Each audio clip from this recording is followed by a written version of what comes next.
Sí. ¿Se oye bien? Sí.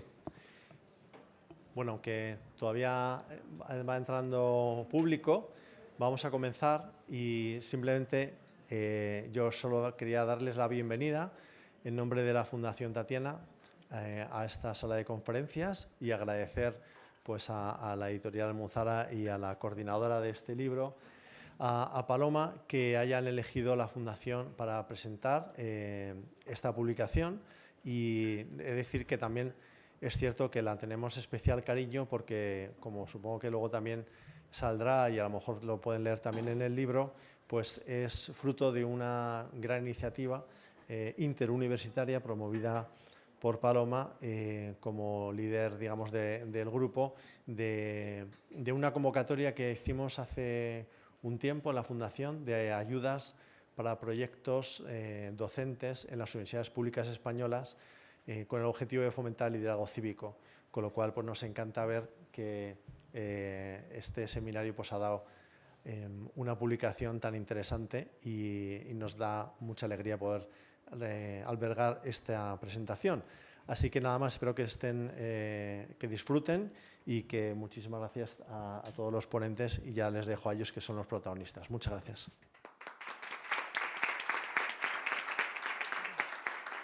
Buenas tardes a todos y a todas y muchísimas gracias por la invitación para acompañarles en esta charla de un tema que a mí me ha fascinado, porque cuando Paloma me envió el libro, yo digo, cojones, con los tiempos que corren, el libro viene como anillo al dedo, liderazgo y compromiso cívico en el siglo XXI. Me parece que hay una palabra muy brillante que para mí es el corazón del libro, que es tolerancia. Me quedo con esa palabra. Y es el tronco del libro, es lo que yo he sentido al leerlo y cómo ha imbricado luego en los argumentos de todos los autores. La tolerancia yo creo que se está perdiendo a la hora de versarla, a la hora de darle tono, a la hora de si cogiéramos un búmeter de un músico en el volumen y en el entendimiento. Creo que se le ha perdido mucho el significado de la palabra tolerancia y que no la sabemos llevar a la práctica.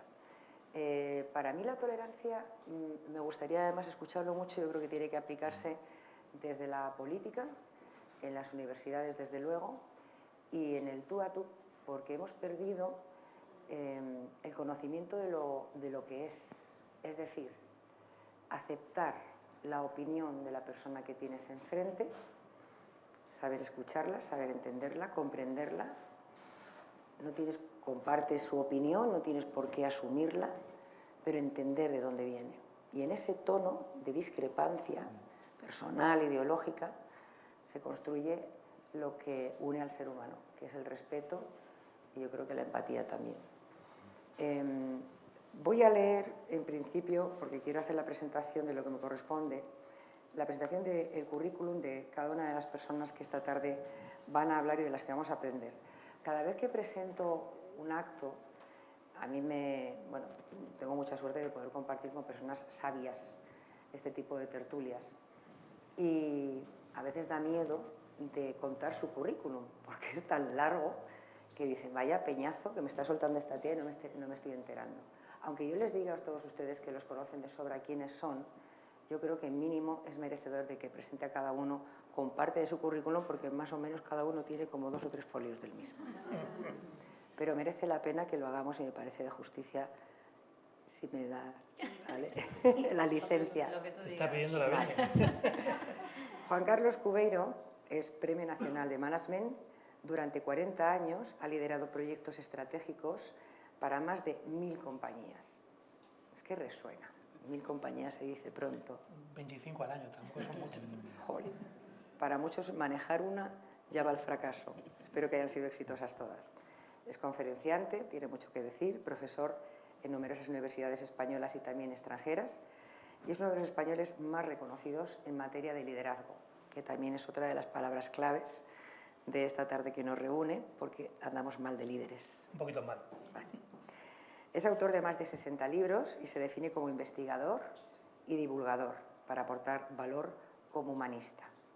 Ha sido también reconocido con el Premio Líder de Excelencia, el Premio Brian and Hare y el Premio AECA al mejor artículo. Su libro La sensación de fluidez fue considerado el libro de gestión y liderazgo preferido por los directivos hispanos por la revista Capital. Una pregunta inicial solamente, Juan Carlos, para empezar. ¿Qué tipo de líder y qué perfil tendría que tener ahora mismo un líder para ser bueno en España? Bueno, una líder siempre tiene que tener el mismo perfil. Le ponemos adjetivos cívico, humanista y demás porque no acabamos de dar el paso de lo que es ser jefe, a liderar. Liderar, como luego me imagino compartiremos, tiene que ver con el talento para influir en los demás.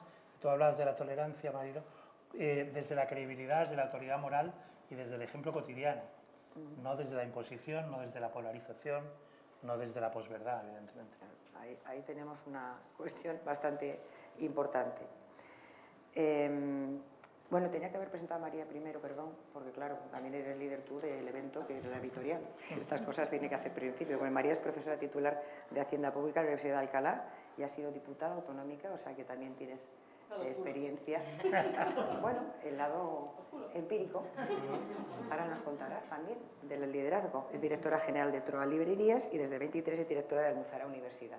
Pues sí que nos puedes decir un poco de cómo ves de cuando estabas en la política, que algo se queda, supongo yo. ¿Qué líderes había entonces y cuál ha sido la evolución del liderazgo de los políticos en España? Esta pregunta no me la esperaba. De hecho, el micrófono iba a ser súper breve. Lo hablábamos antes. Hablábamos antes que la sociedad, no sé si líquida, pero está cambiando. Y el liderazgo... Gracias. El liderazgo ha cambiado sustancialmente. La categoría de las personas ha cambiado no solo en la política, en la economía, en la universidad, en todos los aspectos, y eso se nota. Entonces se nota si los líderes no tienen una calidad humana, una calidad profesional y una calidad social, pues eso trasciende a todas las organizaciones. Los políticos, desgraciadamente, es lo que más se ve, pero ocurre en todos los sitios, en las familias, en las empresas, en la calle. Esa es la situación en la que estamos. ¿Cómo? Vale, espera. No, es la realidad, es la realidad. Lo percibimos en la universidad, lo percibimos en la calidad de los servicios que recibimos. En la universidad, porque eso es sumamente importante, evidentemente, porque es la fábrica de la sabiduría. De conocimiento. Del conocimiento y del comportamiento. Sí. También, evidentemente. Eso es.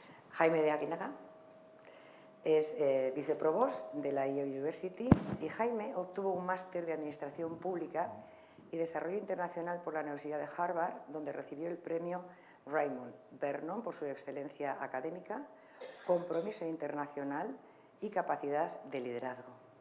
Es ingeniero de caminos, canales y puertos de la UPM, donde fue reconocido como el número 1 de su especialidad, y Jaime ha recibido también otras distinciones y reconocimientos, incluyendo una medalla de la OTAN y un premio nacional a la solidaridad.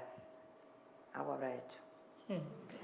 Antes de llegar a la universidad fue representante residente adjunto del Programa de Naciones Unidas para el Desarrollo de la PNUD en Djibouti, en Samoa y en Venezuela. Y previamente trabajó con el Banco Mundial de África y Estados Unidos, también con la Agencia Española de Cooperación Internacional para el Desarrollo, en Afganistán, lo estaba comentando ahora, también en Latinoamérica y otras empresas y ONG internacionales en España y África. Conozco tus emociones y me encantaría saber cómo has ido reconstruyendo las heridas de nuestra tierra, a la que has ido aplicando tus conocimientos. ¿Cuáles son las heridas más profundas que te has encontrado en los países que has estado, tanto en España, África como en América Latina? Bueno, es una pregunta fácil para empezar.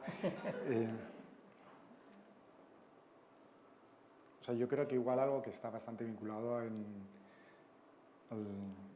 un poco al mensaje principal del libro, ¿no? Que es a veces nuestra falta o nuestra incapacidad para ponernos en la piel del otro, ¿no? Porque yo creo que luego cuando vives las realidades, ¿no? Hay situaciones muy complicadas, ¿no? Pero incluso lo hablábamos antes, ¿no? Incluso aquí en España, ¿no? Somos muy afortunados de muchas de las cosas que tenemos, ¿no? Pero no siempre somos capaces de ver más allá, ¿no? y de conectar profundamente y de sentir, pues, el mundo a través de los ojos del otro, ¿no? Y vinculado a eso, ¿no? Cuando de repente sientes esa compasión y esa empatía profunda, ¿no? Pues ser capaz de mantener la esperanza, ¿no? Porque es cierto que hay injusticias, es cierto que yo me siento sumamente torpe, ¿no? A la hora de intentar solucionar ciertas cosas, pero a pesar de ello no perder la esperanza, ¿no? De decir, bueno, poco a poco. Y si, o sea, para poder ayudar al que lo pasa mal, no podemos quedarnos atrapados por ese sentimiento, ¿no? de dolor, sino que tenemos que ser capaces de ser esa roca, ¿no? En la que los demás se apoyan, ¿no? Y entonces ese equilibrio, ¿no? De estar cerca de esas situaciones y al mismo tiempo poder trascender y poder ser esa piedra de apoyo, ¿no? Un médico de la humanidad, ¿no? Supongo que además de los médicos que se tienen que separar emocionalmente de sus pacientes, muchos de ellos se les van y se les escurren entre los dedos sus vidas, supongo que también te habrá pasado eso a la hora de estar en países donde había tanta necesidad. Sí, totalmente. Y ese ejemplo lo utilizo, de hecho, muchas veces con los estudiantes, ¿no? Para explicar que, o sea, un médico muchas veces elige la vocación de ser médico porque tiene esa empatía, ¿no? Y porque realmente tiene esa vocación de querer ayudar al otro, pero cuando está operando tiene que alejar de sí mismo, ¿no? Esa misma empatía, y el cuerpo es un objeto de estudio, ¿no? Entonces esa dicotomía, ¿no? De decir, claro, yo estoy aquí porque quiero ayudar al otro y porque tengo esta sensibilidad, pero al mismo tiempo cuando ejerzo esta labor tengo que ir en contra de lo que soy e intentar ser lo más eficaz posible, y eso tampoco es fácil a veces. Ampliaremos esto. Y José María Lasalle es consultor, escritor, profesor universitario, también expolítico. Pues sí, suena como mácula, ¿no? Aquí los ex. Sí. Me dirás también por qué lo dejaste. Bueno, pues José María Lasalle ha desarrollado su trayectoria académica en varias universidades públicas y privadas. Profesor de Filosofía del Derecho de la Universidad Pontificia de Comillas. Fue secretario de Estado de la Sociedad de la Información y Agenda Digital del 16 al 18. Secretario de Estado de Cultura de 2011 a 2016 y es autor de numerosos ensayos y publicaciones académicas sobre pensamiento político, filosofía anglosajona. Es consultor privado y analista, escribe en El País, en La Vanguardia. No te han echado del País, ¿eh? Me llama la atención. Es colaborador de Las Mañanas en Radio Nacional y Hoy por Hoy en la cadena SER. Autor de numerosas publicaciones. Uno de sus últimos libros es El liberalismo herido, reivindicación de la libertad frente a la nostalgia del autoritarismo. ¿Qué tipo de ciudadanos cree que necesita en España ahora mismo? Bueno, yo creo que, sobre todo, creo que la ciudadanía tiene que recobrar el sentido de unidad en la experiencia de lo que es un pueblo, una comunidad. Es decir, la mejor manera de neutralizar la polarización y restablecer la tolerancia es descubrirnos como semejantes dentro de una misma patria. Y eso requiere marginar la excesiva ideologización con la que nos aproximamos a los problemas del mundo. Y requiere, sobre todo, un compromiso cívico con valores que expliquen propósitos para la sociedad y en los que nos podamos encontrar todos reconocidos. Pero desde luego que lo que yo fundamentalmente pediría es sentimiento de unidad. La patria se construye no solo sobre una unidad territorial, sino sobre una unidad cívica, de entendernos todos hijos de los mismos padres. Y eso es importante restablecerlo. ¿Está roto en España ahora mismo ese vínculo social? Yo creo que está roto, sí. En estos momentos nos estamos asomando a una situación muy parecida, por otra parte, al resto de las sociedades occidentales. Es decir, lo que nos está pasando a nosotros, lo que pasa es que nos resuena porque tenemos detrás pues, momentos de nuestra historia que deberían abochornarnos tanto como para no tratar de repetirlos. Y eso es lo que deberíamos ser capaces de comprender. Y que no estamos solos en esta experiencia, sino que es una experiencia que están compartiendo las sociedades europeas y las sociedades occidentales. Esa polarización que rompe el respeto y la tolerancia hacia quien no es como tú, pero que sin embargo comparte la semejanza que hace posible la condición humana. ¿Por qué recurrimos tanto al pasado y no aprendemos a seguir adelante? Porque el pasado a veces nos atrapa cuando hay heridas que no están cerradas, ni adecuadamente cicatrizadas. Entonces es un fenómeno recurrente, lo decía Santayana, uno uno tiene que evitar tropezar en la piedra de la historia, ¿no? Y nosotros tenemos heridas que no han cerrado. Y creo que el siglo XIX fue extraordinariamente traumático porque no fuimos capaces de cerrar los conflictos políticos que nos dividieron de una manera atroz, y desembocamos en el siglo XX culminando pues, lo más terrible que puede vivir una sociedad, que es una guerra civil. Y en alguna medida seguimos atrapados en esa herida, y a veces supura. Y yo creo que ahora es uno de esos momentos en los que, por desgracia, supura. ¿Algún arreglo? ¿Algún arreglo? Jaime te puede echar una mano para curar heridas. Pues yo creo que el arreglo más importante es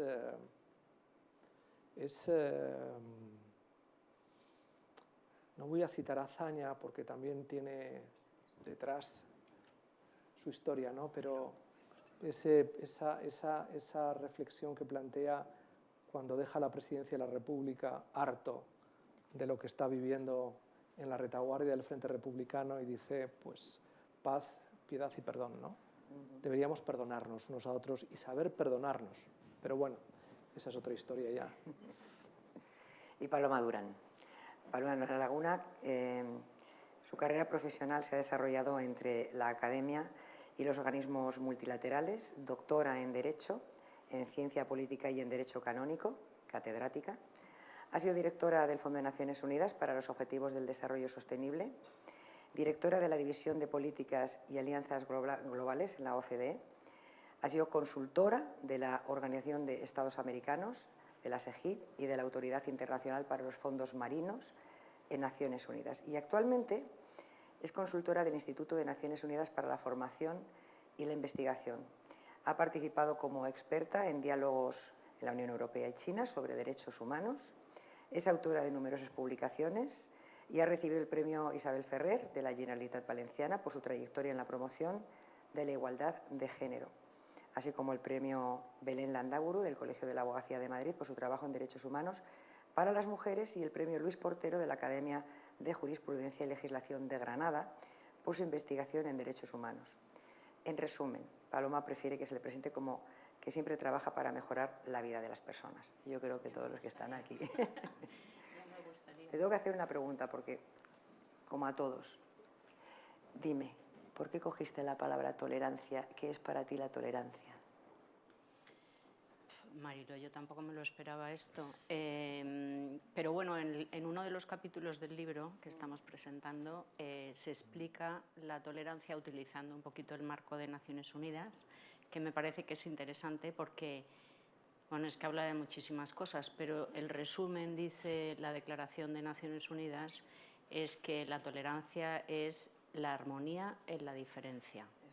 Que creo que no es una carta a los Reyes Magos, sino que me parece que es una frase que habría que desmenuzar mucho, ¿no? La armonía en la diferencia conecta un poco con lo que decía José María, ¿no? Que al final la tolerancia no es una amenaza, es un reconocimiento, y a veces me parece que definir la tolerancia se ha confundido pensando que tolerar implica no tener convicciones o dejar hacer o no consentir determinadas cosas, cuando yo creo que me parece que solo puede ser tolerante una persona que tiene convicciones, porque precisamente porque tiene convicciones es capaz de asumir que puede respetar a los demás en los términos en los que quiere que los demás respeten a uno.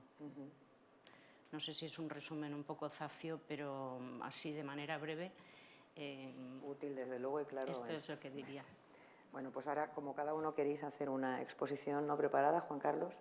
No preguntas nada. Sí, no, yo por preguntar soy una ametralladora. O sea, pero si quieres hacer una exposición concreta. A mí Paloma me ha dicho, bueno, si quieres un poco hablar de liderazgo, y has establecido una especie de triángulo donde la tolerancia, el liderazgo y el compromiso cívico evidentemente están ahí.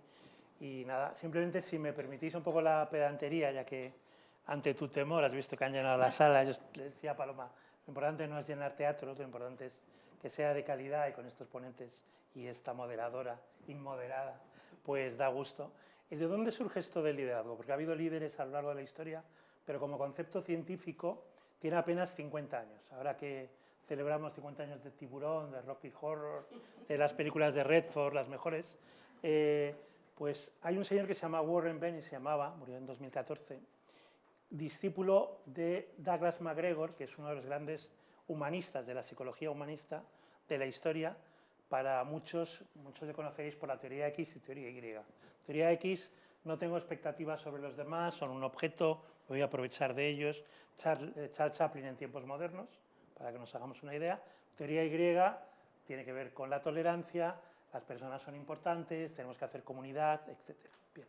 Entonces, el bueno de Warren Bennis aparece en el MIT, aparece como mentor de Douglas MacGregor y le dice, bueno, te voy a poner un business case, como se dice, es decir, te voy a mandar a la Segunda Guerra Mundial como suboficial, 19 años, 1944, Teatro de Operaciones de Europa Central.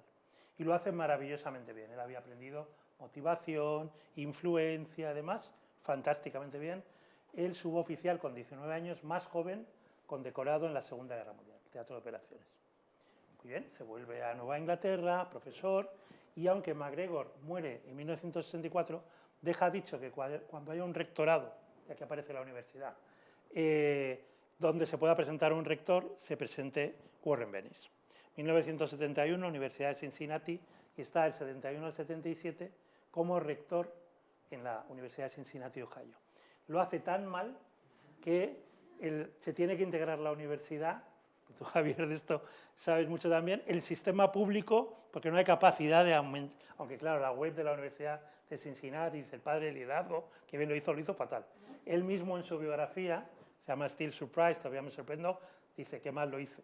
¿Cómo es posible que en la guerra lo hiciera tan bien y en la paz de una universidad allí en Estados Unidos lo hiciera tan mal?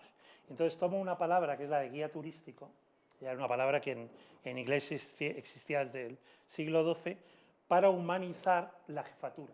Entonces, liderazgo se convierte en la humanización de la jefatura. Y en estos 50 años ha habido todo, liderazgo transformador o transformacional, liderazgo situacional, líderes coaches, que es lo que se dice ahora, liderazgo brain friendly. Si metemos palabras en inglés, pues son más cortitas. Y entonces, en lugar de decir lo que es bueno para el cerebro... Es más, eso no pues, queda muy bien. Sí, aparte de que sois multilingües. Sí, y además en el gurubato de gurús hay que meter muchas palabras inglesas. Pues ya es otra historia. Entonces, ¿qué ocurre con Warren Bennis? Pues que él descubre precisamente eso, que no era un manager, no era un gestor, era alguien con la capacidad de influir, evidentemente en soldados que se jugaban la vida, paradójicamente era más fácil que en personal, por lo menos en mi época se llamaba personal de administración y servicios, catedráticos y tal, cada uno con sus agendas. Y de ahí surge el liderazgo. Entonces, en el liderazgo empresarial tampoco vamos muy sobrados en España. Somos el país 38 en calidad directiva, esto no es ser pesimista, son datos, un país que debería ser el 15, porque es una de las 15 mayores economías. En el liderazgo político, en tu presentación, me estaba acordando con Victoria Prego una vez, tu colega, en un curso de verano sobre la transición, y yo, ingenuo de mí, soy bastante ingenuo, le dije, ¿es verdad que los políticos de ahora son peores que los de la transición? Porque ya lo había vivido y lo había contado. Y entonces me dijo los 6, 7 con los que más se había relacionado y el equivalente, pues 40 años después o casi 50 también. Y claro, la diferencia era tremenda en términos de liderazgo, de calidad directiva. Entonces, el liderazgo tiene mucho de postureo en estos momentos, se sigue utilizando como el líder de una carrera o el líder de un partido político, cuando la idea de Warren Bennis era talento para influir en los demás, es decir, tienes que tener seguidores, te tienen que creer, y de ahí todo lo demás, es decir, cuando se pervierte el concepto. Pero bueno, para terminar, creo que aquí venimos con un propósito, que también es una palabra muy de moda, que es que, ¿cuántos tenéis ya el libro? Levantad la mano, por favor. Porque yo vengo a estas presentaciones a que compréis más libros, básicamente. Entonces, el libro, y con esto acabo, es buenísimo. Yo no bromeo de libros, porque soy un adicto. Y podría ser el libro de una persona que admiro muchísimo, con otros autores que son formidables, pero es que es muy bueno. Francamente, como me decían en Bolivia en verano, no está en la problemática, sino en la solucionática. Y esto es importante. Es decir, habla de una universidad humanista, habla de tolerancia siguiendo principios de las reglas del juego de Naciones Unidas, de la UNESCO, informe de 2022. Habla al final, los 2 últimos capítulos, de las ciudadanas mujeres romanas, donde surgen los derechos, a diferencia de la antigua Grecia, y es fascinante, un montón de cosas que yo no sabía. Víctor Lapuente, evidentemente, habla de una buena sociedad, buenos valores, es decir, son 9 capítulos, 8 autores, se ha hecho a través de la Fundación Tatiana, con una labor inmensa, con centenares de alumnos, con profesores de muchísimo nivel, y es un libro que al final te da soluciones. Y esto es lo mismo que la educación, que luego hablaremos. Hay que empezar en casa, hay que hacerlo lo mejor posible, y, por ejemplo, y ya con esto sí que acabo, nos alarmamos de que en PISA, el informe de PISA, de rendimiento, estamos cada vez peor y tal. Lo que no decimos es que el 90% del predictor de PISA, al final es una estadística, es que los padres tengamos libros en casa, valoremos la educación en casa, hablemos de la educación en casa, invirtamos tiempo y esfuerzo, y si se puede dinero, en la educación en casa. Eso es lo que nos debería enseñar PISA, eso es lo que nos debería enseñar una universidad humanista, empresas donde además los centennials, y ha venido mi hija que tiene 24 años, es tremendo porque ya no compran el tipo de organización al que estamos acostumbrados. Ahora mismo en España, datos de McKinsey, el 56% de las personas a las que le ofrecen un empleo, ya tienen empleo, dice que no. Esto en mi época, claro, tú pensabas, ya te estoy ofreciendo un empleo y vas a decir que sí, ¿Por qué? 56%. ¿Por qué? Porque, no, porque ven que la empresa no les gusta. Entonces antes decía, hombre, mira, si por lo menos trabajo, no. Y el último dato que aporto, no quiero hablar mucho más. No, tenemos tiempo. Bien, pues una vez que entran, en los primeros 3 meses, que solo han entrado el 44% de los posibles, el 18% se va voluntariamente. Esto está pasando en 2025. ¿Por qué? Porque no les gusta, porque su jefe no es un líder, porque el clima es asfixiante, porque se da esa polarización también entre personas mayores y jóvenes, entre los que opinan de un tipo o de otro, entre burócratas e innovadores. Es decir, que esto se está reproduciendo a todos los niveles. Entonces, ¿dónde están las soluciones? En el libro. ¿Cuántos vais a comprar el libro al salir de aquí? Levantad la mano. Muy bien. Bueno, un avance gratuito antes de comprar el libro. Y me hablabas además que para ser un líder hay que tener o conseguir seguidores, hay que hacer que te crean, ¿no? La credibilidad es sumamente importante. Todo. ¿Cómo se consigue credibilidad? Yo creo que va vinculado bastante también al respeto.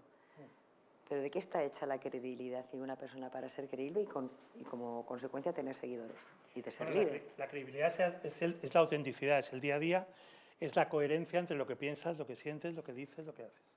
Entonces, ¿qué pasa también con el liderazgo? Que pensamos que es un don que tienes o no tienes. Y no lo has comentado, pero soy presidente de honor de la Asociación de Coaching, que todo el mundo es coach en nuestro querido país. Yo soy coach, pero por la ICF. Sí, a la pregunta es, ¿tú también? Sí, todo el mundo en España no ejerzo, pero lo soy. Claro, se puede ir desde Finisterre hasta el Cabo de Gata de coach en coach, saltando, sin ningún problema. Entonces, muy importante en la personalidad, y de hecho José Antonio Marina, que siempre aparece, está dando muchas vueltas a los psicópatas, porque también se ha banalizado el asunto de la psicopatía, ¿no? Psicópata es una persona sin empatía, no tiene que matar a nadie, simplemente es sin empatía. La personalidad la configuramos a 3 niveles. El temperamento, que es lo genético. El temperamento es una predisposición, no porque tu padre sea ingeniero, tú vas a ser ingeniero. No, es una predisposición. La predisposición a influir sobre los demás es de un 16%, es decir, solo 1 de cada 6 personas está predispuesta, que no quiere decir que no tengan que liderar, pues si ve una causa que la que defender el temperamento. El carácter, y por ejemplo los psicópatas sobre todo se hacen por carácter, son los primeros años de vida, 3 años, 5 años, y por tanto el ambiente familiar. El ambiente familiar determina más que la genética, por eso ahora está de moda la epigenética. Y luego afortunadamente la personalidad la podemos desarrollar a lo largo de la vida, por aspiración o por desesperación. Entonces a tu pregunta, ¿te puedes hacer creíble no siendo creíble? Por ejemplo, San Agustín de Hipona era un golfo mayor. Y luego dices, uno de los padres de la Iglesia, ¿por qué? Porque había vivido todos los vicios y dice, de vicios sé, ahora voy a hablar de virtudes, ¿no? Es decir, cambió probablemente su carácter en los primeros años, pues no era tan positivo y luego le dio la vuelta al asunto, por aspiración o por desesperación. Entonces siempre hay esperanza respecto al liderazgo, hay que dejarse, es decir, y dicho esto, la psicopatía Los psicópatas narcisistas, la ansiedad oscura, como se dice ahora, maquiavélicos, narcisistas, psicópatas, pues también están muy de moda, como te toca sufrir personalmente y recientemente. ¿Estás pensando en alguien en concreto? Estoy pensando en muchos a la vez y tú también, porque he visto como 4 o 5 entrevistas recientes, no enteras, donde he dicho, uy, esta persona es bastante psicópata. Esa es otra... Pero que no sea por mí. No, tú todo lo contrario, si no escurriría el bulto elegantemente. Luego te pido un diagnóstico, a ver si soy tengo el perfil de liderazgo o no. Tienes perfil de liderazgo, porque influyes en los demás. Somos psicópatas o somos empáticos, porque cuando una persona empática, y no, por ponerte como ejemplo, escucha, atiende, toma nota, etc. Un psicópata va a piñón fijo, te va a preguntar lo que te va a preguntar, te da igual lo que respondas y va a lo suyo. Y tú estás pensando también, gente así. Yo quiero ser alumna. Te va a pillar. Bueno, muchas gracias. Seguimos hablando, Jaime, que también tengas que tu propia exposición de hoy y con respecto al liderazgo y el compromiso que tenemos cívico para el siglo XXI. Bueno, antes de nada, muchísimas gracias y bueno, felicidades a Paloma, a los autores, a la Fundación Tatiana, por supuesto, ¿no? Y bueno, y a todas esas personas que también han participado en este proceso de reflexión colectiva, ¿no? O sea, como decía Juan Carlos, ¿no? Este libro es más pertinente que nunca, ¿no? Que también lo subraya Marilo. Y Paloma me pidió pues compartir algunas reflexiones y yo ahora estoy en el mundo académico y ahí nos encanta hablar pues de teorías, de conceptos, de evidencias, de gráficos, ¿no? Pero bueno, hablándolo con Paloma pues me decía, bueno, pues igual puede tener un enfoque un poco distinto, ¿no? Y a mis estudiantes muchas veces les digo, a ver, yo lo poco que sé de la vida pues lo he aprendido sobre todo viviendo, ¿no? Y eso no quiere decir que no me encanten los libros, ¿no? O sea, yo soy también adicto a los libros, intento leer todos los días, aunque sea sacar un hueco, ¿no? Y creo que es fundamental, ¿no? Pero también es importante el leer los libros a través de la vida, ¿no? Y intentar, cuando lees además un libro tan profundo como este, ¿no? Y con tantos debates, ¿no? y reflexiones, ¿no? Pues el decir, oye, ¿cómo lo llevamos un poco al día a día, ¿no? Y cómo yo lo hago mío, ¿no? Y cómo a partir de ahí aprendo y me transforma como persona, ¿no? Entonces, desde ahí un poco lo que quería hacer es como una lectura del libro, pero también una reflexión autoconsciente y situada, ¿no? de algunos de los conceptos y las propuestas que se plantean, ¿no? También siendo consciente de que ahí arrastro también un poco pues, mis limitaciones, mis sesgos y mis incongruencias, ¿no? Pero, por ejemplo, ahí sí empezaría con una lección que yo creo que queda muy clara, ¿no? Sobre todo ahí en el capítulo de Víctor, ¿no? sobre los valores, ¿no? Que el compromiso cívico nace en primera instancia y de manera muy profunda en los valores, ¿no? Y que, como decía Juan Carlos, ¿no? El ambiente familiar ahí condiciona y ayuda mucho, ¿no? O sea, yo en mi caso, vamos, que nací en una familia extraordinaria y que con mucha ternura y mucho cariño me transmitieron, por ejemplo, el hecho de decir, mira, la clave es intentar ser buena persona, ¿no? Y ser la mejor persona posible, ¿no? Y ahí, por ejemplo, Víctor en su capítulo habla de un poco de ese contraste, ¿no? Entre ese mensaje de intentar ser la mejor persona posible o intentar superarte a ti mismo, ¿no? O sea, un poco la ambivalencia, ¿no? De decir, tener éxito en la vida, ¿no? O poder ayudar y ser bueno, ¿no? Y yo creo que hay ahí como unas connotaciones a veces de individualismo, ¿no? Que tenemos que entender también nosotros pues, desde la universidad, ¿no? De cómo somos capaces de transmitir esos valores, ¿no? Creo que es importante también para dar respuesta a todo eso, ¿no? Pues partir de la tolerancia, ¿no? que comentabais, ¿no? Y para mí, para poder romper esas burbujas es importante también conocer otras realidades, ¿no? Y entonces, pues bueno, pues yo en un momento dado pues tomé la decisión de salir de mi realidad, salir de mi burbuja, irme fuera y conocer otras realidades. Y eso me llevó pues a vivir en barriadas en Latinoamérica o dejar un poco mi vida, mi pareja y mi familia aquí, e irme a África con una ONG en su momento. Y en esos contextos, ¿no? Justo lo comentábamos antes, ¿no? A veces es más fácil sentirte coherente con esa vocación cívica, ¿no? Porque digamos que está todo por hacer, ¿no? Y que dices, mira, me dedico a esto. Pero luego llegó un momento donde aprendí una lección que trascendía, ¿no? Que decías, mira, no vale con intentar hacer las cosas bien.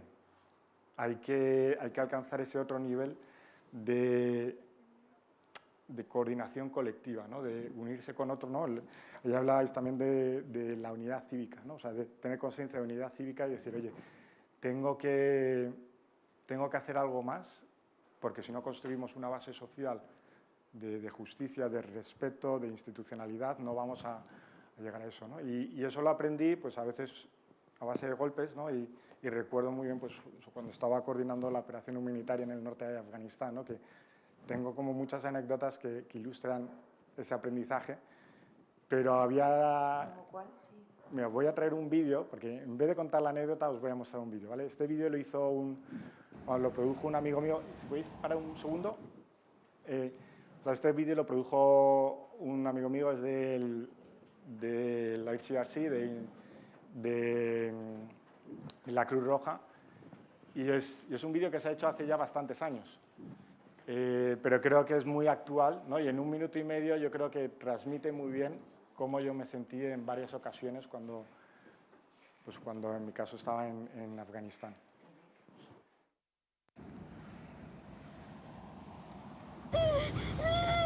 ايش الحال؟ موجوعة كتير. بعرف يا قلبي، بعرف وحياة الله بعرف. يلا بس انت بطل، ما هيك؟ ها؟ يقبرني البطل. امتى جاي يا ماما؟ جاي يا قلبي، جاي وحياتك جاي، هلا بتوصل. رايح؟ زاري وين رايحين؟ لوين؟ رايحين لمطرح ما خلقتي. عن جد؟ ايه وحياتك رح يشيلوا لك الوجع كله يا قلبي.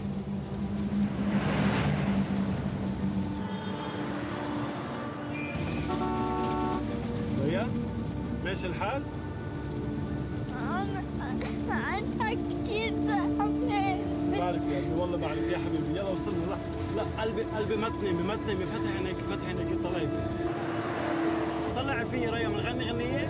يلا عندي بيسي اسمها زيزي. لا يا حبيبي، لا ما تنامي يا قلبي. وصلنا ليك. لا يا حبيبي، حيكون كل شيء.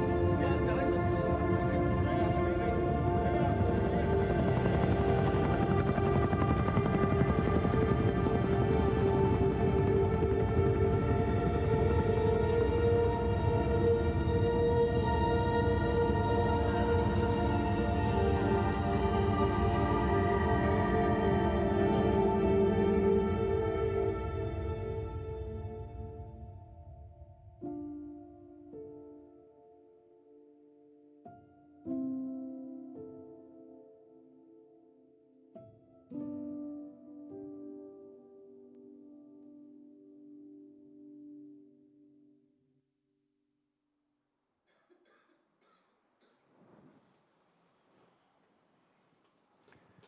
Pasa todos los días, Jaime. Tú lo contarás. Eso está pasando, ha pasado muchas veces. Y el vídeo termina con una frase, ¿no? Que dice, incluso las guerras tienen reglas, ¿no? Y cuando constatas que tenemos que dedicar una parte muy importante de nuestro tiempo también para constituir y para reforzar, ¿no? Esos niveles colectivos, ¿no? Que nos den una base, pues, para poder construir la sociedad a partir de la justicia, del entendimiento, ¿no? de la tolerancia, pues es clave, ¿no? Y claro, mi experiencia personal es que yo me he sentido siempre muy torpe, ¿no? En ese segundo nivel, ¿no? Y ahí yo cuando estaba en Afganistán, pues después de un tiempo dije, bueno, yo tengo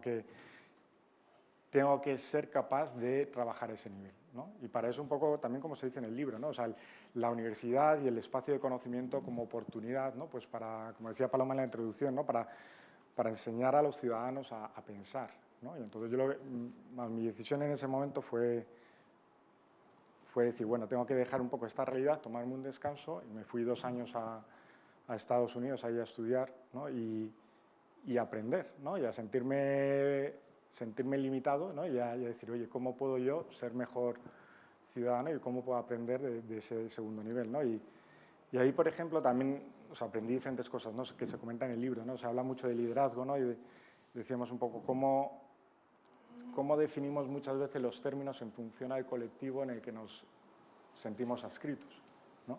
Me acuerdo que yo estudiaba en la Escuela de Gobierno de Harvard, teníamos el río y enfrente teníamos la Escuela de Business, ¿no? De negocios, ¿no? Y yo me acuerdo que era muy gracioso, porque el término de liderazgo, ¿no? que decías que sí, o sea, que es como la capacidad de influencia y que para liderar tienes que tener seguidores, ¿no? Pues estaba muy imbuido, ¿no? En la escuela de negocios, ¿no? Y en cambio en la escuela de gobierno decíamos, bueno, para nosotros el liderazgo no se define por los que te siguen, sino por cómo eres capaz de ejercitar tus capacidades para que un colectivo concreto pueda alcanzar un bien común mayor, ¿no?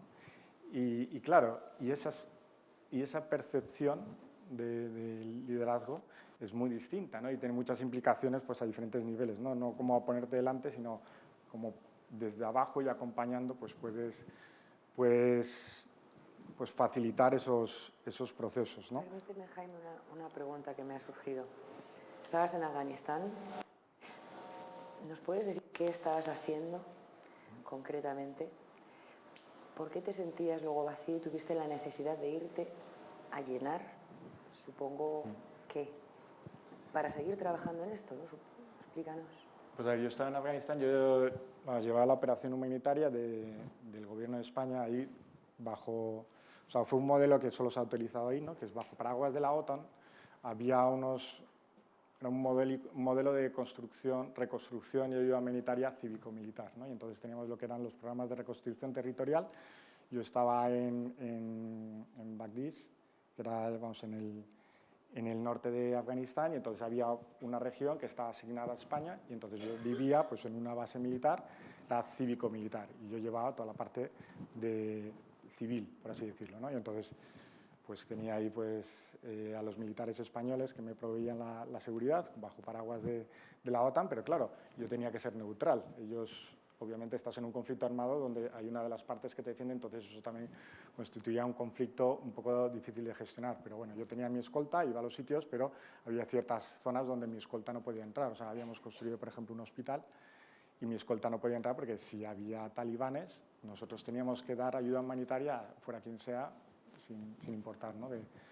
Y yo me acuerdo que, claro, es muy difícil en esos contextos actuar rápido, ¿no? Y mi jefe me dijo una vez, dice, Jaime, o sea, porque decía, a ver, tenemos que cambiar esto tal, estamos haciendo esto mal, esto no funciona, además esto se va a caer por estas razones, ¿no? Y me decía, a ver, Jaime, muy bien, y dice, pero yo no te pago para pensar, te pago para tomar decisiones. Y yo decía, no te preocupes, que yo voy a tomar decisiones, pero tenemos que pensar y tenemos que pensar muy rápido aquí porque todo pasa muy rápido, ¿no? En esos contextos, ¿no? Y me tomé ese descanso ante la conciencia de mi incapacidad para realmente actuar en ese segundo nivel más complejo. Yo era ingeniero de caminos, había aprendido las cosas pues llevando proyectos en África, en diferentes sitios, pero sí es cierto que hay un nivel donde tienes que profesionalizar, donde tienes que aprender y donde tienes que decir, oye, cómo funciona la economía, cómo funcionan las relaciones sociales, cómo funciona un poco el ecosistema de organismos internacionales, o sea, cuáles son los botones que hay que ir presionando aquí para conseguir con mucha mano izquierda cambiar la realidad, ¿no? Porque al final, o sea, después de la universidad volví al terreno, volví con Naciones Unidas, ¿no? Y ahí, por ejemplo, una cosa que constaté es que es un poco una paradoja, ¿no? O sea, cuando estaba en la ONU, yo estaba como representante del país y era bastante común que en el mismo día, o sea, podía estar por la mañana, por ejemplo, pues pasando toda la mañana con personas que estaban viviendo una realidad terrible, ¿no? En medio de la miseria, con una situación muy complicada, y por la noche pues estaba en un cóctel pues con la alta sociedad, los embajadores y demás, ¿no? Y entonces, y ahí una lección que aprendí, ¿no? Pues a base también de golpes, ¿no? Es como la importancia de decir, si realmente quieres cambiar las cosas, tienes que jugar en varios campos, ¿no? Y tienes que saber ser coherente, ¿no? La coherencia que decías, ¿no? Ser profundamente coherente, pero al mismo tiempo entender que para cambiar las cosas tienes que estar cerca del barro, ¿no? Y tener mucha empatía y mucho conocimiento y saber un poco qué es lo que está pasando, pero al mismo tiempo ser capaz de trascender, moverte en otras dimensiones y servir de puente, porque si no, vamos a seguir encapsulados, ¿no? Y esa tolerancia no se va a conseguir si no somos capaces de movernos en esos dos campos y no lesionarnos, ¿no? Rompernos ni en una realidad ni en la interacción con la otra, ¿no? Y yo creo que ahí pues, fue otra lección, ¿no? Mira, entonces, o sea, yo siempre digo, mira, yo hablo a partir de mis errores y mis incongruencias, ¿no? Y de los tropiezos que me voy dando, y a partir de ahí pues intento mejorar, ¿no? Aquí en España pues también decíamos, la realidad es muy distinta. Yo ahora mismo estoy en la universidad, ¿no? Y tengo amigos, por ejemplo, que me toman el pelo, ¿no? Porque decías, claro, pasaste o sea, estoy ahora en el Instituto de Empresa, en el IE, me decían, claro, pasaste de trabajar para los más pobres y vulnerables para los más ricos y poderosos, ¿no? Y yo a veces me río y digo, sí, en parte no les falta razón a veces, ¿no? Pero creo que sí es importante muchas veces entender las instituciones y cambiarlas desde dentro, ¿no? Cambiarlas o entender por qué funcionan como funcionan y cómo podemos poco a poco, ¿no? Transformarlas, ¿no? Y ahí, por ejemplo, un último punto, ¿no? Que sí quizás podría destacar es bueno, en estos años que está en el IE, yo creo que muchas cosas han cambiado, muchas de ellas no son visibles, ¿no? Pero un aspecto muy concreto que está muy vinculado al tema de la tolerancia, ¿no? Y la educación cívica es cómo transformamos la realidad de nuestros chavales, no solo a través de la transmisión de conocimientos y valores, ¿no? Sino como también cambiando un poco su punto de vista, ¿no? Y lo que decía al principio, ¿no? Las emociones ahí juegan un papel fundamental, ¿no? Y yo me acuerdo, vamos, yo cuando llegué al IE, la primera semana tuve una comida con el fundador y en esa comida dijo, bueno, pues somos la universidad más diversa del mundo, ¿no? Yo levanté la mano y dije, bueno, si todos son hijos de embajadores y de CEOs y de príncipes, no somos los más diversos, ¿no? Y claro, entonces ahí empezaron a hacer apuestas de si duraba más de una semana o menos de una semana en la universidad. Pero bueno, aquí estoy de momento.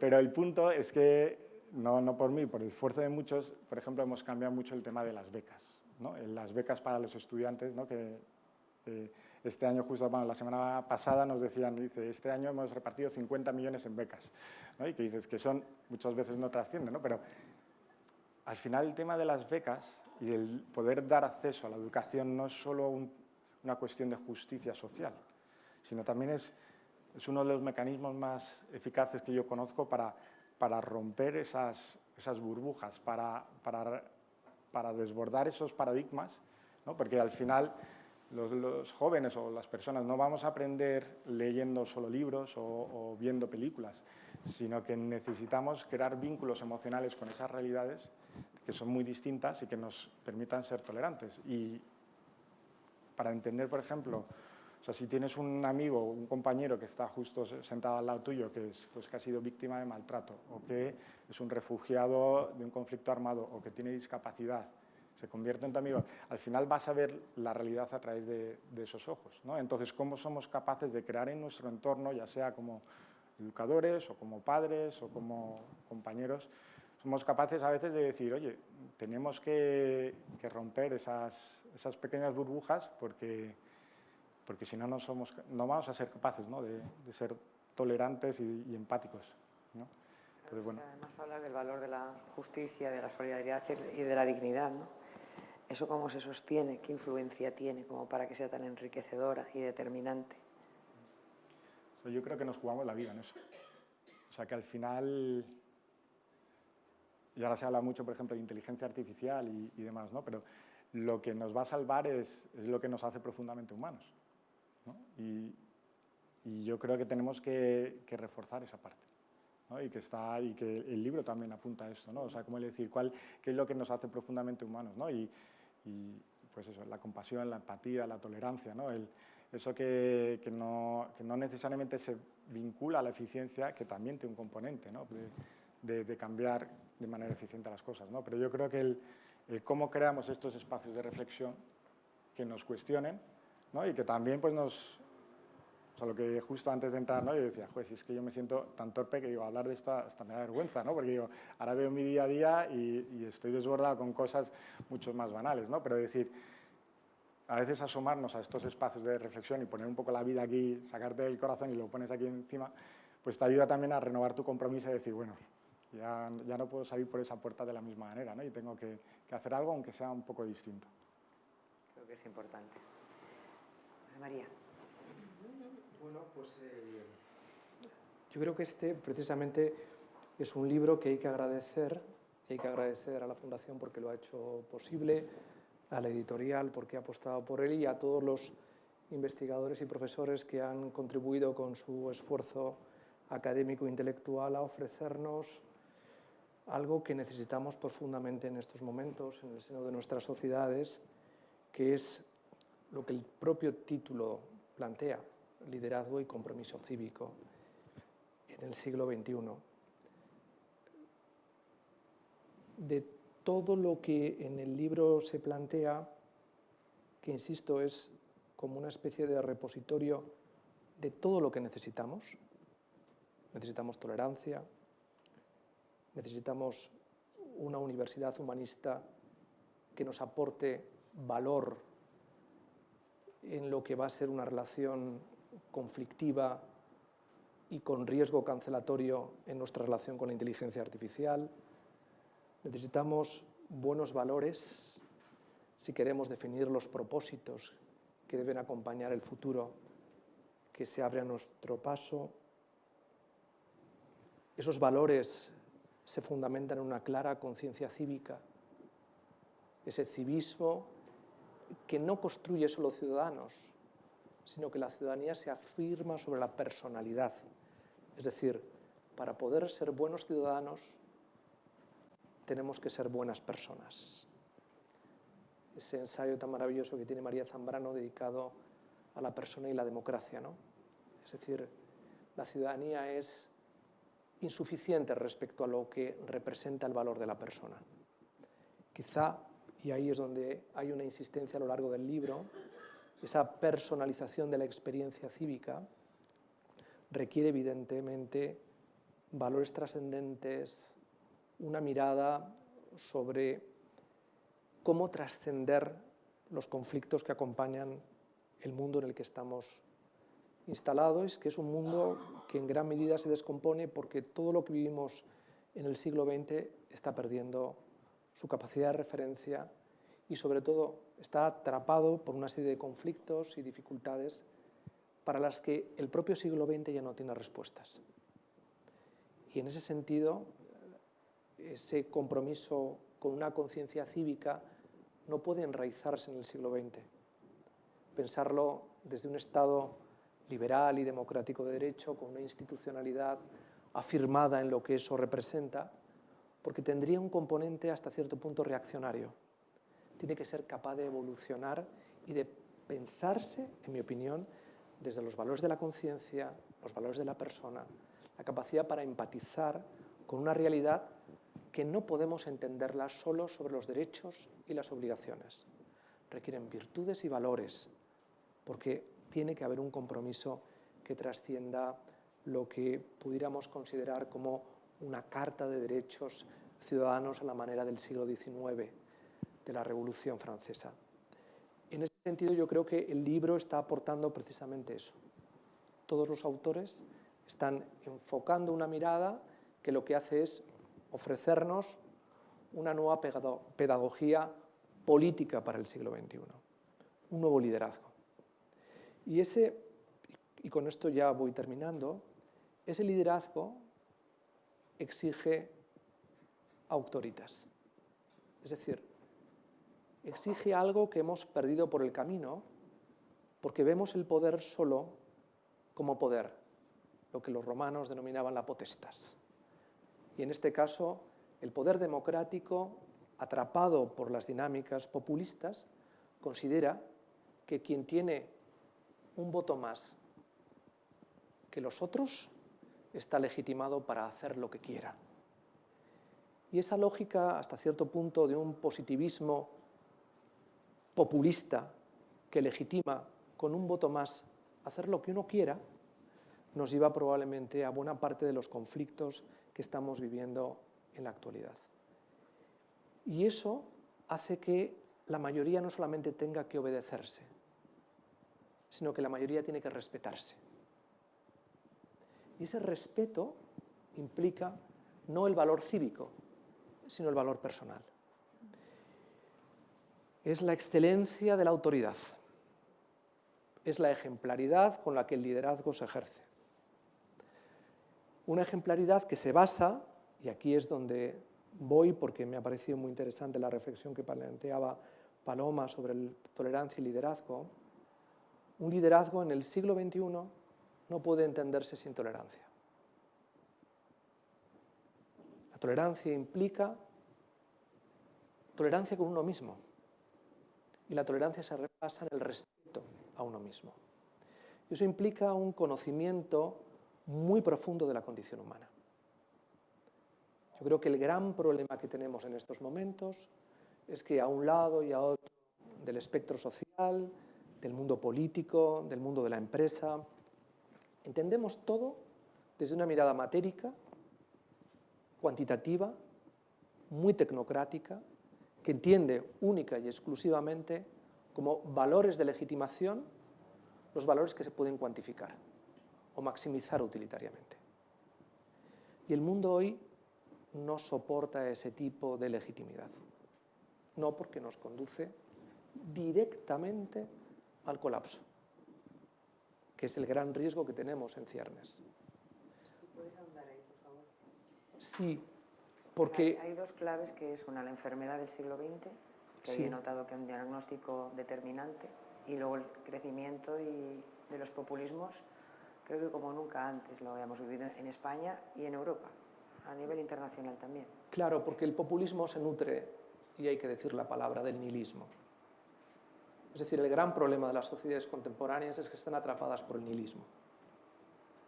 El nihilismo es simplemente el triunfo de la vaciedad y de la nada, y el refugio en ideas, en dogmatismos, en la incapacidad para poder entender al otro, porque entender al otro significa asomarte a tu propio vacío. Y la pantalla, que es en gran medida lo que ha sustituido al libro, es en sí misma un vacío. Por lo tanto, el ser contemporáneo, el hombre masa adaptado al siglo XXI, es un ser que dialoga con la pantalla, que es un espejo narcisista de sí mismo. Y ahí es donde el ser humano está ahogándose en su vaciedad, en la falta de valores, porque no tiene que tratar al otro. Una de las cosas que tú has constatado, y me ha parecido absolutamente maravilloso el libro, es que estamos perdiendo la corporidad del liderazgo, de poder tocar la realidad, de sentir un cuerpo vibrante que sufre, que siente que la vida se le va. Esa realidad es la que estamos perdiendo. Y la estamos perdiendo porque estamos atrapados en una lógica de datos que nutren a través de huellas digitales y que se espejean a través de pantallas. Y eso está alimentando otro tipo de inteligencia psicótica, que es la inteligencia artificial. Y es ahí donde estamos instalados. Por eso, un liderazgo humanista implica un liderazgo que tenga algo que en estos momentos muy poca gente tiene en la cabeza, que es el sentido del límite. Asumir que el límite no es un fracaso, sino que es la verdadera oportunidad para ser. Y es ahí donde, por eso la universidad, una universidad asentada en un humanismo del siglo XXI, tiene que reivindicar la corporeidad. Tenemos que volver a ser cuerpos que sentimos, que empatizamos, que tenemos sentido del límite, de que estamos pasando páginas en contacto con el libro, porque todos son límites. Hay una tridimensionalidad que nos da sentido. Y eso es lo que tenemos que ser capaces de restaurar. Una sociedad que construye límites para hacer posible la tolerancia. Y para eso se necesita profundizar en la condición humana. Y los líderes hoy, y lo digo en la universidad, los líderes en la empresa, los líderes en la política, los líderes sociales, no tienen sentido del límite. Para ellos el límite es un fracaso. Echemos un vistazo alrededor. Y el límite es todo lo contrario. Es la oportunidad de ser, porque nos hace trascender el propio límite con la imaginación, con la capacidad de soñarnos, con la capacidad de empatizar, de proyectar nuestra realidad sobre otros. El libro habla de todo esto. Quiero decir que todo esto está grabado en el libro, porque de un modo u otro está planteando una reflexión sobre hoy para dar respuesta a los problemas de un mundo que se ahoga en su nihilismo y que carece probablemente de liderazgos. Así que enhorabuena, y la verdad es que es un libro absolutamente necesario. Nadie puede salir de esta sala sin llevarlo debajo del brazo, ¿vale? Conocer un poco tu opinión sobre cómo defender la libertad frente al miedo y a la mentira. Es que la libertad es incompatible con el miedo y con la mentira. La libertad es la verdad de uno mismo, la capacidad para afirmarse con autenticidad sobre aquello que forma parte de la coherencia interna con la que se relaciona a través de la acción con los otros. Y por eso se puede responsabilizar de ella. No hay libertad sin responsabilidad, porque la libertad o es personal y moral o es otra cosa. Uno de los padres de la tolerancia, sobre el que hice la tesis doctoral, que fue John Locke, padre también de la libertad liberal y de la propiedad, insistía en esto. No hay libertad sin deber, no hay libertad sin obligación. Y la primera obligación de la libertad, él lo analizaba a través de la ley natural, es la obligación moral con Dios. Por eso la libertad es responsable. Y por eso la consecuencia de la libertad es que uno se apropia de su propia persona. Y por eso puede rendir cuentas de lo que hace. Echemos un vistazo alrededor, mirémonos a nosotros mismos y juzguémonos si somos libres o no. Con gran sacrificio, porque implica, primero, no tener miedo al error, sino aprender de él. Implica comprender la imperfección como un elemento connatural a nuestra propia existencia, y sobre todo lo que la libertad no te genera es una lógica maximizadora de la utilidad vinculada a la acción. No, la libertad requiere límites. Y sin límites, insisto, como decía Locke, hay libertinaje. Por eso un discípulo suyo, que era Montesquieu, decía que no hay libertad sin ley. Por lo tanto, este es el gran drama de las sociedades contemporáneas, que nos creemos libres, pero realmente no lo somos porque nadie rinde cuenta sobre sí mismo. Lo hace a través de la cuenta corriente, pero eso yo creo que es algo que no quisieron enseñar a nuestros padres, pero que la estructura del mundo nos ha obligado a cultivar. Muchas gracias. Paloma, voy a cerrar con ella, porque va a vender el libro ella. No, el tema no es vender el libro. La editora es la que abre, pero yo prefiero que cierre. Muy bien. Con su permiso. No, vamos, yo viva la libertad, Marila. Y te iba a dar igual. Sí, me iba a dar lo mismo, efectivamente. Bueno, pues yo me he hecho una pequeña chuletilla porque no quería que se me olvidara nada, ¿eh? Y obviamente lo primero que tengo que hacer es, en nombre de todas las personas que han participado en el proyecto, dar las gracias pues a diferentes personas. Dar las gracias, lo primero de todo hoy, a la Fundación Tatiana por haber financiado aquel proyecto y sobre todo por haberlo seleccionado, por haber facilitado todo lo que se ha hecho, que ha sido mucho, y por haber facilitado también la financiación, y sobre todo darles las gracias por el trabajo emblemático que están haciendo para promover un liderazgo cívico, especialmente entre la gente joven, ¿no? Que me parece que es muy aplaudible. Y por supuesto, sí, vamos a darles un abrazo. Sí. Bueno, yo le quería también dar las gracias, por supuesto, a Mariló, a María, a José María, a Juan Carlos y a Jaime, que han sido más que generosos para acudir a la convocatoria, leerse el libro, que también es un acto de generosidad por vuestra parte, y estar hoy aquí. O sea que muchísimas gracias por el esfuerzo. Y también gracias a las universidades que han participado. El proyecto, se ha dicho en algún momento, en este proyecto han participado 16 universidades, han participado más de 1.800 estudiantes de todas esas universidades y casi 300 profesores. Entonces yo creo que ha sido una movilización bien interesante y bueno, y hay que dar muchísimas gracias a toda la gente que ha estado involucrada en el viaje, ¿no?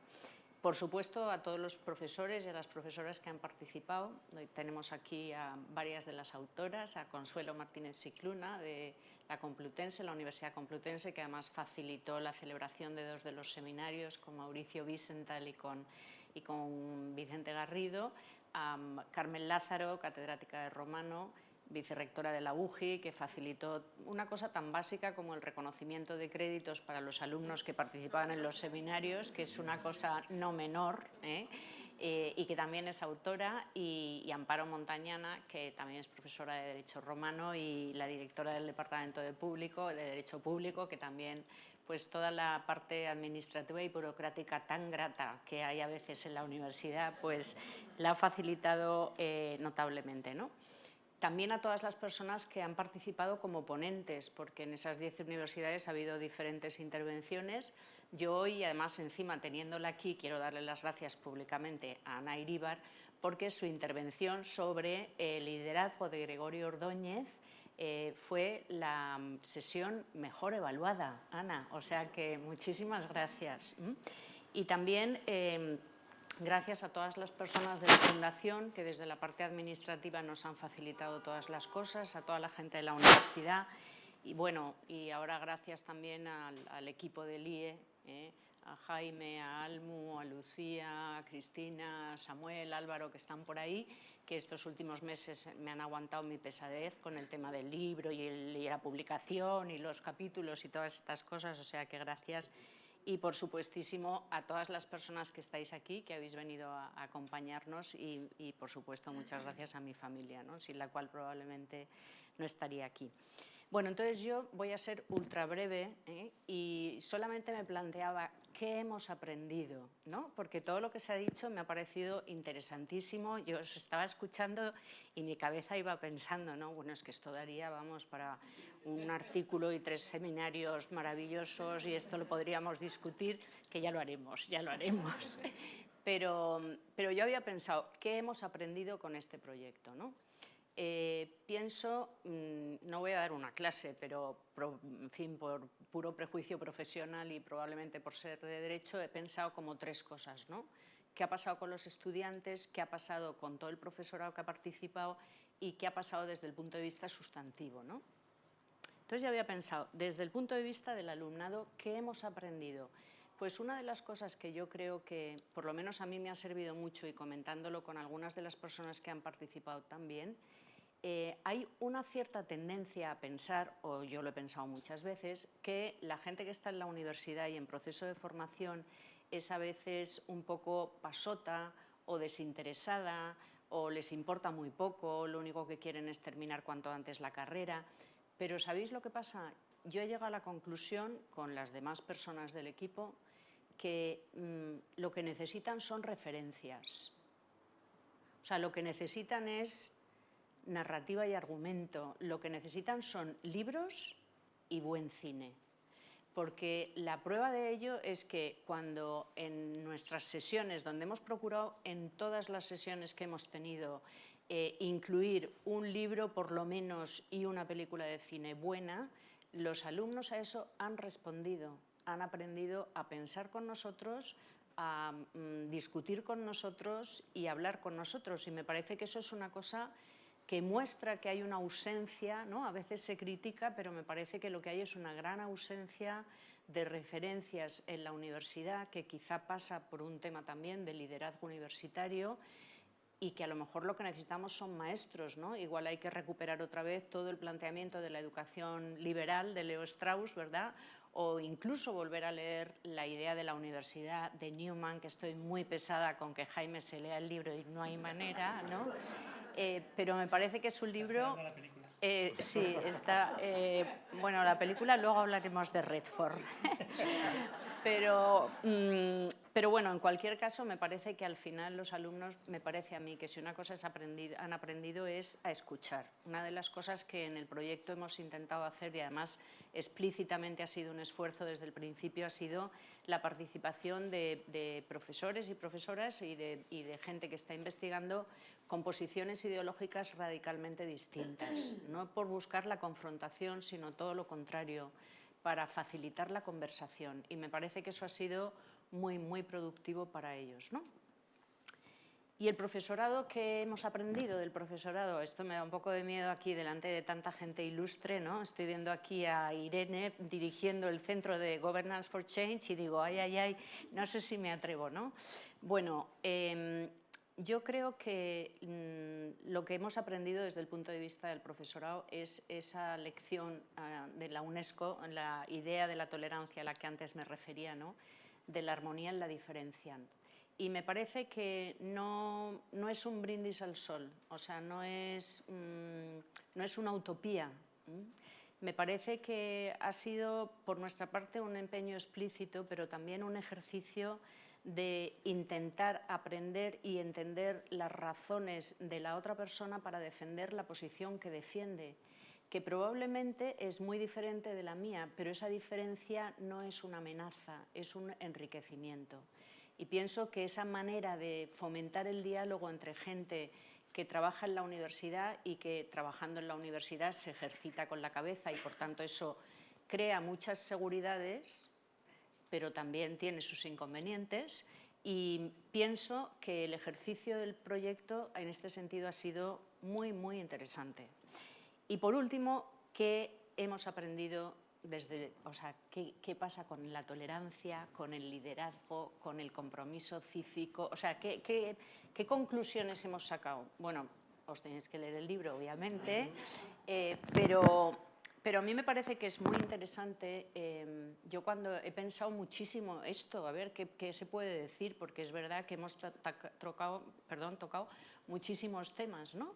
Tú apelabas a los dos últimos capítulos de la parte de Ciudadanía Romana, que aquí están las autoras, ¿no? Que ha sido también todo un ejercicio muy, muy interesante. Y yo me acordaba de lo que cuenta Hannah Arendt, que probablemente muchas personas de las aquí presentes lo habéis leído, ¿no? Cuando a Hannah Arendt le proponen ser la corresponsal del New Yorker para cubrir el juicio de Eichmann en Jerusalén, que luego se ha hecho una película que está muy bien, pero que realmente refleja una parte mínima de la sufridera que vivió Hannah Arendt durante este proceso, porque no la entendió nadie, precisamente porque lo que quería era entender ella a los demás. Y una de las cosas que plantea y que me parece que es muy interesante para este ejercicio que hemos hecho es que el liderazgo no se improvisa. O sea, el liderazgo es una actitud vital. Hay una cosa que ella cuenta del juicio, que es una de las cosas que más le impresionó, cuando a Eichmann le empiezan a preguntar, pero usted, ¿por qué hizo esto? ¿No? ¿Por qué hizo esto? ¿Por qué fue capaz de contribuir en la matanza de tantísima gente? ¿Por qué? Y él solamente repite como una especie de mantra todo el rato, su argumento es: yo obedecí las normas, yo obedecí las reglas, obedecí las leyes, ¿no? Y dice Hannah Arendt, muchísimo mejor dicho, claro y más desmenuzado, ¿verdad? Y dice, obedeció las leyes, pero no pensó, no reflexionó, dice ella en el original, ¿no? No reflexionó.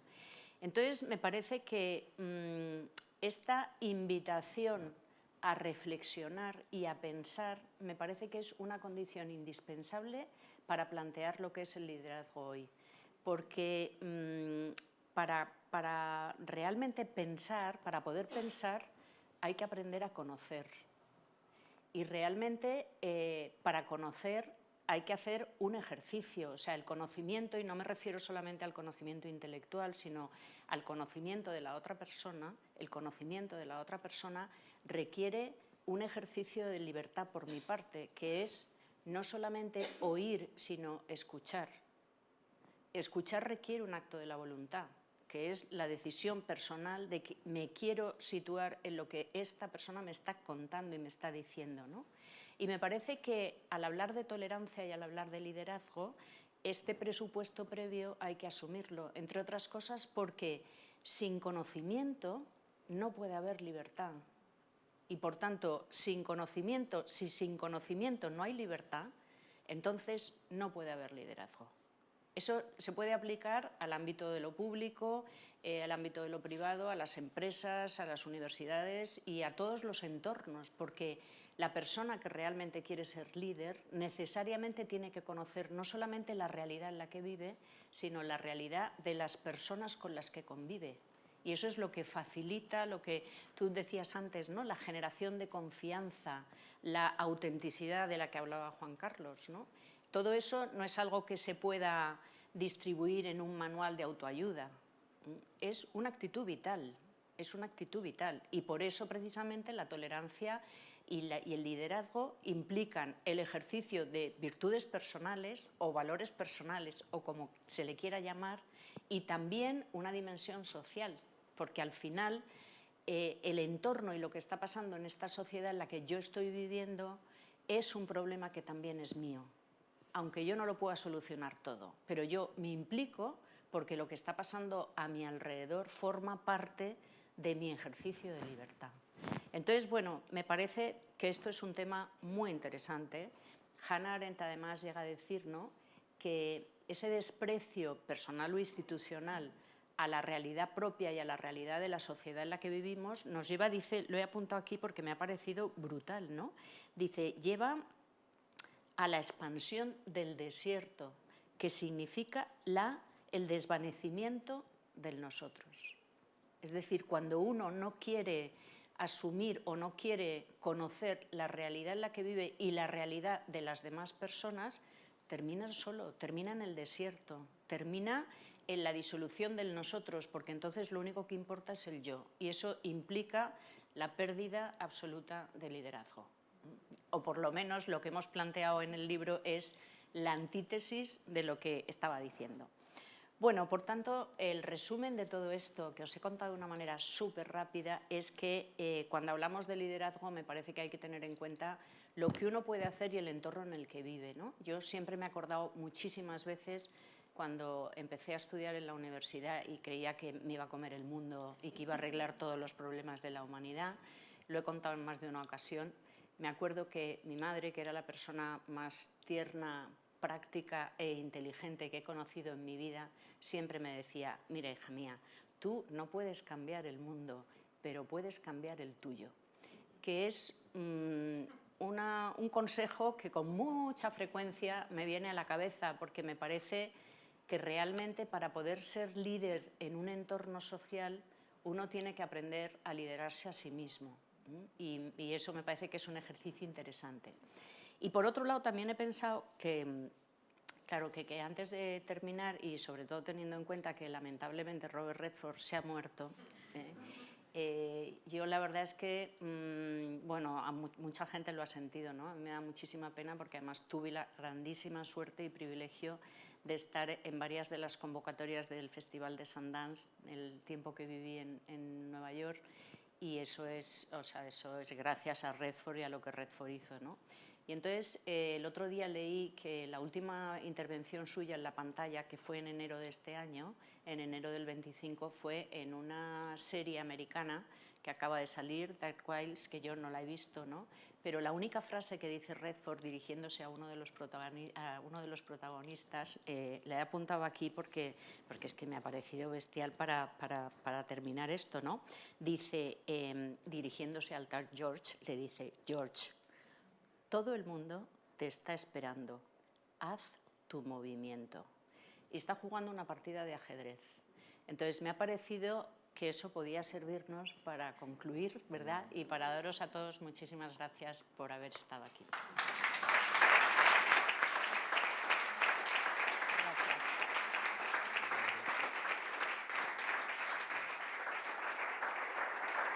Ahora sí, María, es tu momento para vender el libro. No paras de sorprendernos, ¿eh? Yo no esperaba vender el libro, ni muchísimo menos, y además haciendo gala a lo que siempre nos enseña nuestro editor jefe Manolo Pimentel, al que debo disculpar que en ese don de ubicuidad que todavía no tiene, está en Sevilla y por lo tanto le habría encantado esta conversación, pero ha sido imposible estar aquí. Siempre dice que los editores somos mercaderes con alma de poeta, con lo cual debemos ser extraordinariamente breves en la presentación y mucho más llegados a este punto. Pero solo quiero hacer una referencia al libro, no para venderlo, sino para... bueno, eso ya es cuestión de libertad, ¿no? De que cada uno haga uso de su libertad y considere si debe enriquecer su intelecto o no. El libro hace referencia al liderazgo y al compromiso. El compromiso, hay una frase muy manida que dice que para que el mal triunfe en el mundo basta con que los buenos no hagan nada. Entonces, cada uno debe comprometerse a lo que considere. La Fundación Tatiana, esto yo creo que no funciona. Perdón.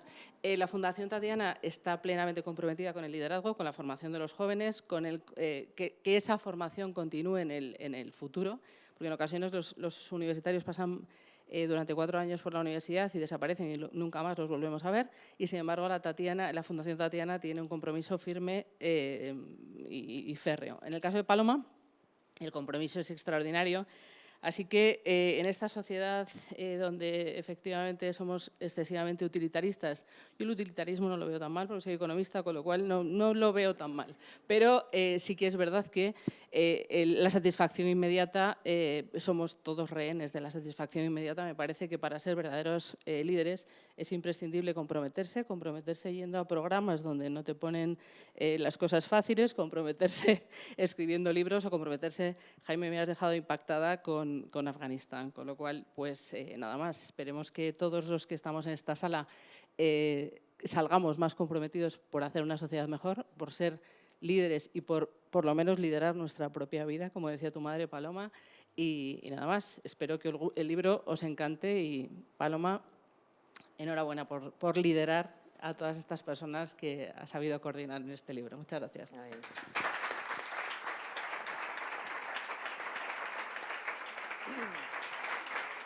Para terminar, a mí uno de mis líderes y referentes mediáticos y periodísticos y de la comunicación audiovisual fue Jesús Hermida, un hombre que sí era líder a nivel social y a nivel del público de medios de comunicación. Yo creo que hizo grandes cosas. Y él, una de las cosas que me enseñó y que trato de aplicarme, porque yo compartía mucho esa idea, era cuenta las historias en un minuto. Yo estoy en un medio de comunicación y las cosas en un minuto yo creo que se pueden contar y condensar. Y me gusta terminar siempre con una frase, era la foto de familia, entonces pues os voy a invitar a que me hagáis una frase, porque vuestros discursos, comentarios y conversaciones han sido muy inspiradoras. Y una frase que tenga que ver con esa influencia que vuestras voces, vuestro talento y conocimiento nos pueden henchir, ¿no?, para completar lo que habéis hablado. Una frase que tenga que hablarnos de ese liderazgo, del compromiso cívico y de nuestras exigencias. ¿Una frase de Twitter o una frase un poco más larga? Como no somos tuiteros, No, a ver, yo soy analógica. Me gustan más los libros y los papeles. A ver, yo creo que el libro es un libro de esperanza y básicamente, esto es un tema personal, yo creo en dos cosas. Creo en la Unión Europea, creo que los valores vividos, las virtudes que nos hemos dado saldrán adelante, y creo en el liderazgo femenino, y me explico, desde el concepto de liderazgo femenino abierto. Es un concepto de la doctora Rodríguez Canciano que yo creo que es muy, muy interesante. Y que aquí con Zoe, no es por citarla otra vez, en otro libro de la editorial, las 7 personas que mejor gobernaron la pandemia fueron mujeres. Esa es la buena noticia. Alemania, 4 países nórdicos, Nueva Zelanda, Taiwán. La mala es que solo queda la de Dinamarca, que ha sido famosa estos días, porque es la que ha dicho, cuidado con el tema deportivo. Entonces, ¿de qué se compone el liderazgo femenino abierto, donde las mujeres tenéis una ventaja de oxitocina y los hombres tenemos que aprender? Básicamente 2 pilares. Firmeza compasiva. Las personas compasivas no son psicópatas, son empáticas activas, pero son firmes también. Y la mujer ahí tiene un papel, tú has hablado de Hannah Arendt, y bueno, y Teresa de Jesús a mí, por ejemplo, me alucina, porque creo cada 6 meses un convento nuevo de hombres o mujeres, ¿no? Eso es firmeza compasiva. Y luego visibilidad humilde. las personas psicópatas narcisistas no son humildes y el gran reto femenino es la visibilidad. Y como estamos de agradecimientos, acabo, gracias por tu visibilidad estos días, porque has demostrado una valentía, y lo digo de corazón, muy admirable. Muchísimas gracias.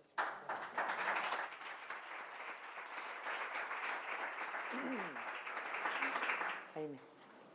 Bueno, yo he tomado muchísimas notas de todo lo que habéis comentado y, o sea, quizás si tuviera que destacar algo concreto, yo creo, o sea, la importancia de la capacidad de escucha, ¿no? Que decíamos, el ser capaz de ponerte en la piel del otro, ¿no?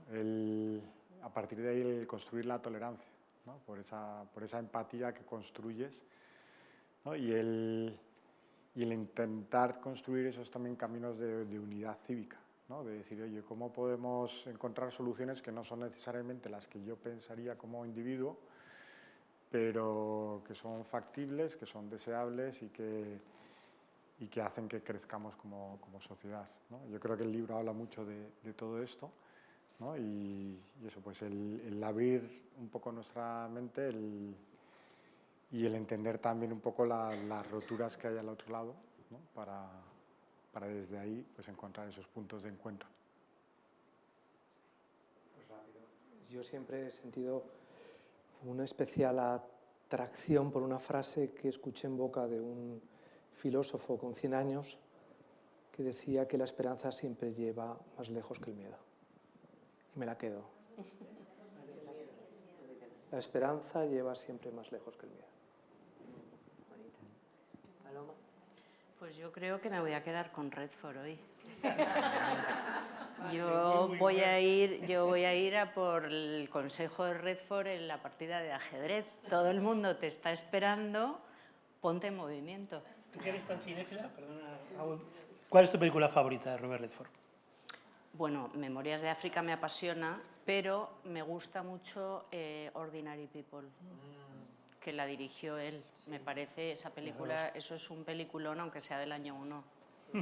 Sí. Sí, sí, sí. O sea que esto, hay que ponerse en movimiento y empezar por uno. Esto es lo que yo diría.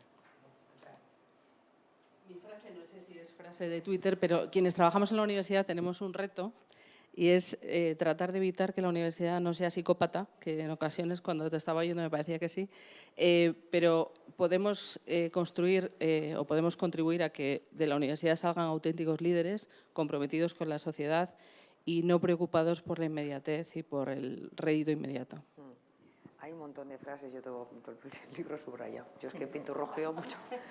Luego no puedo prestarlos porque prestar un libro que has subrayado y ya yo trato de no prestarlos y me vuelvo muy egoísta, entonces no quiero prestarlos porque además me delatan mis propias reflexiones que voy por los bordes pintando y estudio con las manos y pinto mucho.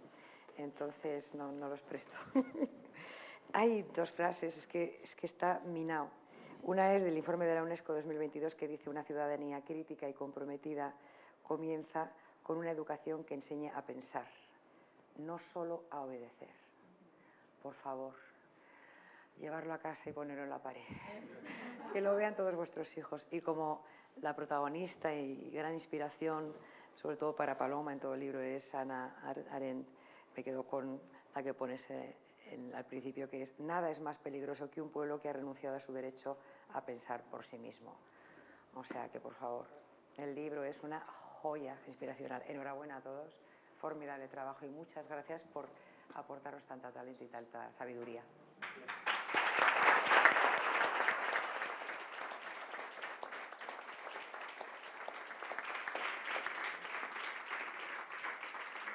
Bueno, pues nada, oye, muchas gracias. Vamos a hacernos una foto. Sí.